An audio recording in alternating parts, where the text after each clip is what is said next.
Brianna was a beautiful 2-year-old little girl who was diagnosed with cerebral palsy. After several years of various therapies, she was still only able to use a wheelchair or walker for movement. She only had 5 words that she spoke, and her vocabulary was very limited.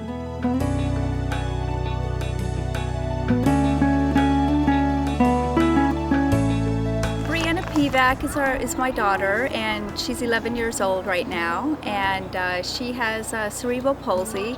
She was diagnosed when she was about 2 years old. We were actually very scared, and we didn't really know what kind of future that she was going to have as far as the schools that she was going to go to, or even what activities, what kind of social life she was going to have. Sometime when she was about 6 years old, we found the Shea Center, and she started writing here in the therapy program when she was about 6 years old. And her first day, I was so afraid. Like, how is my daughter going to get on a horse? You know, she can't walk, 2 steps. That night, we noticed a change in her voice. Immediate. It was immediate. Like the muscles in her core were strengthened, and almost like they were fired up. A lot of our clients spend hours and hours in different therapies, and all the traditional therapies are often in the clinic. One of the greatest things about horses is kids don't think they're doing therapy.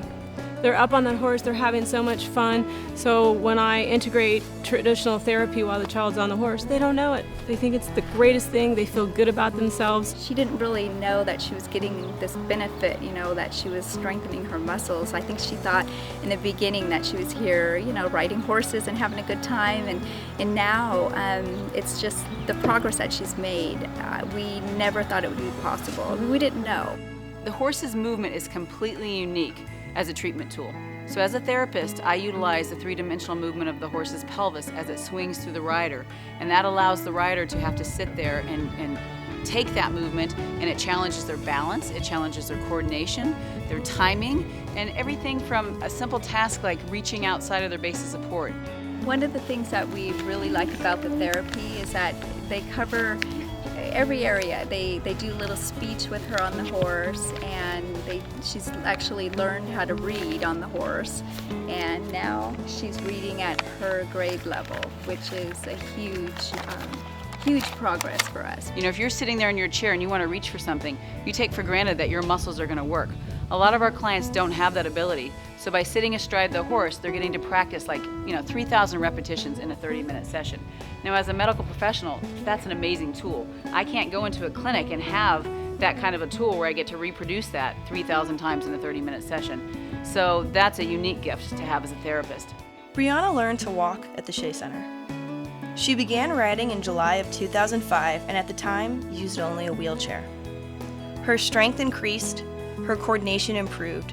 She learned to kneel on a horse while riding, and before long, she could walk short distances using a cane. She started off in her wheelchair on the soccer field, and then she went to her walker, and then now she's without her walker, and she's running around on a soccer field, and that was, amazing. And we really feel that the horses and the therapy that she's received on the horse, strengthening her core muscles, is definitely 100%, because she's running because of the riding that she's been doing for the last 5 years at the Shea Center. Time falls away, yeah, but these small hours still remain. Oh, they still remain. These little wonders, oh, these twists and turns of fate. Some people give time. Some money. Some their skills and connections. Everyone has something to give. There is no greater joy nor greater reward than to make a fundamental difference in someone's life. I'm giving myself away. I'm giving myself away. I'm giving myself away. I'm giving myself away. How will you give yourself away?